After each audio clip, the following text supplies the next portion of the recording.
అంగవైకల్య రహిత సమాజాన్ని నిర్మించడంలో ప్రతి ఒక్కరూ భాగస్వాములు కావాలని స్త్రీ శిశు సంక్షేమ శాఖ కార్యదర్శి వాకటి కరుణ తెలిపారు.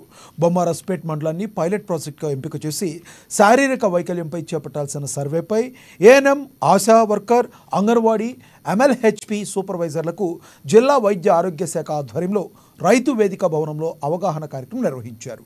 ఈ సందర్భంగా అవగాహన కార్యక్రమానికి వచ్చిన సిబ్బందిని ఉద్దేశించి ఆన్లైన్ వీడియో కాన్ఫరెన్స్ ద్వారా కార్యదర్శి మాట్లాడారు.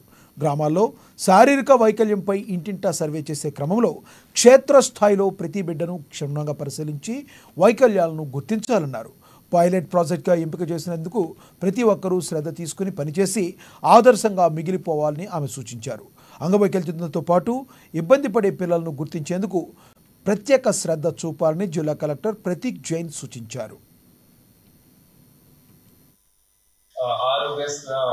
లోపల ఉన్న వారికి ఆ వ్యాధిని మనం గుర్తు పెట్టుకుంటే పెద్ద పెద్ద డాక్టర్స్ ఉన్నారనమాట. మనం హైదరాబాద్కి దగ్గరకే ఉన్నాము. సో హైదరాబాద్కి పంపించే వారికి ఇక్కడ పంపించి వారి మన స్పెషల్ సెంటర్స్ ఉంటాయి, డిఐఎస్సి సెంటర్స్ ఉంటాయి. డిస్ట్రిక్ట్ ఎర్లీ ఇంటర్వెన్షన్ సెంటర్ అంటాము. ఎర్లీ ఇంటర్వెన్షన్ అంటే ముందుగా ఇంటర్వ్యూ చేసేసి అది ఎట్లా మనము కంట్రోల్ చేసుకోవచ్చు. అలాగా సెంటర్స్ లో ఆ పిల్లల్ని మనము పంపించి మనము కొద్దిగా తగ్గించవచ్చా లేదా అని ఆ ఉద్దేశంతో ఒక చిన్న సర్వే లాగా పైలట్ లాగా మన వికారాబాద్ జిల్లాని సెలెక్ట్ చేయడం జరిగింది. దాంట్లో కూడా ఒక మండల్ తీసుకుంటున్నాము. మీరు అందరూ బొమ్రాస్పేట్ మండల్ వాళ్ళని.